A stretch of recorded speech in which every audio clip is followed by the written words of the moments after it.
sometimes you get yourself up there, as we see Montoya and Jimmy Johnson still battling for that third spot here.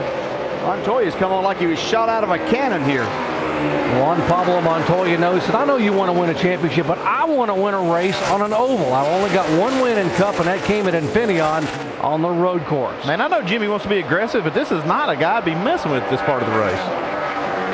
Let's update Montoya. Shannon. The team is also keeping their eye on Tony Stewart in the 14 car. They want to finish in the top 5, mainly because, guys, there's a bonus for the guys back at the shop if they do finish in the top 5, and the team really wants to be rewarded for this season. But Jaun Pablo Montoya, a little under the weather this weekend, despite being home and having so many family and friends here. He actually received an IV last night. But you know what they say? Sometimes we see drivers actually have better races when they're not feeling good. Indeed, Shannon, you sort of find something extra when you're not feeling that well, and just make it happen as now Montoya goes sailing by the 33 car of Boyer for second position. Tony Stewart now sliding back, driving back by the 48 car. You can see Jimmy, he wants to get clear and get himself in a good position, but these double file restarts got a lot of guys that have an agenda. They want to get to the front. And he's finding himself 2 and 3 wide almost every lap on these restarts. And probably right around the most aggressive driver on the racetrack, that 42 car. Yeah, another one. Montoya. Another one right behind him there. Kyle Busch is starting to get up in the mix. Look at this. Goodness gracious. Jimmy just can't find a place to race without having a bunch of pressure. And Montoya just been contact. Man. Montoya and Tony Stewart together.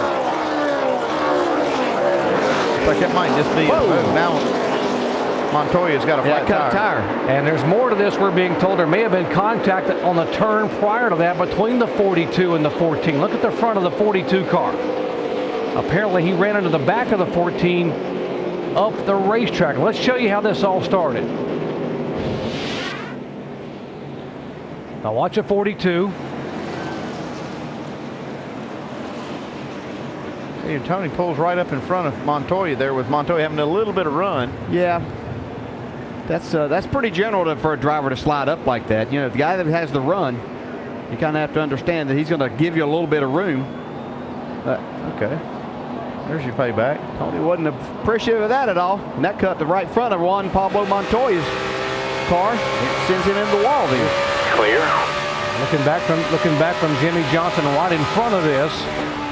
And Montoya will slide all the way up right into the wall because of that cut tire. Yeah, if you're going for a championship, that's where you want to be looking at. It's in your rear view mirror.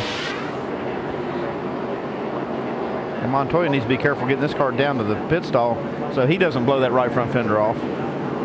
That's a pretty hard hit. They're going to have to do some body work on that. Let's update Tony Stewart's situation, Dave. Well, I went down to check with Darian Grubb, the crew chief, just to make sure that the 14 was okay.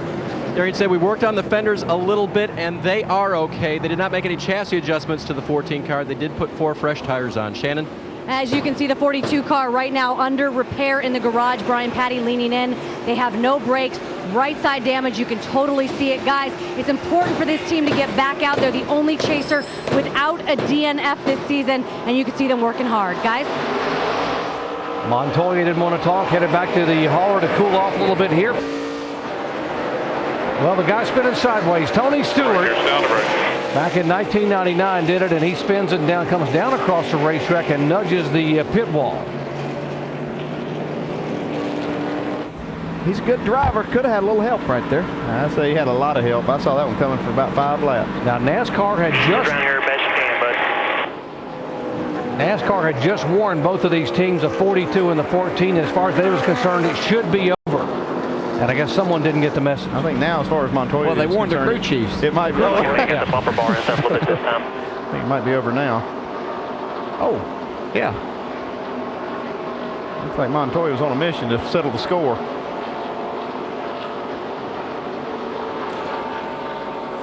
Montoya had been in the garage 28 laps. Comes out in the 14 car, is on the lead lap, being shown in the top 15, and there's the contact. That's a lot of contact. You see the hood buckle up on that 42. We'll show you how it started. This is not the first incident. If you just joined our coverage between these two guys today, two fiery competitors. Back on lap 117, watch the 14 right up in front of the 42. Yeah, it was just hard racing, and Montoya didn't like the fact that he slid in front of him, so here Tony Stewart retaliated, cutting down the right side tires on Montoya's car, and looks what happened. Montoya, frustrated, goes to the garage area while they try to repair his car. He gets back on the racetrack, and we go back to green, and this bump. Just an eye for an eye, looked like to me. Well, yeah. Guys in the old days used to not talk about it. You know, we saw Denny Hamlin talk about it, and then They're going they used to wait a race or for 2 laps. They are going to black flag the 42 and hold him 2 laps for aggressive driving.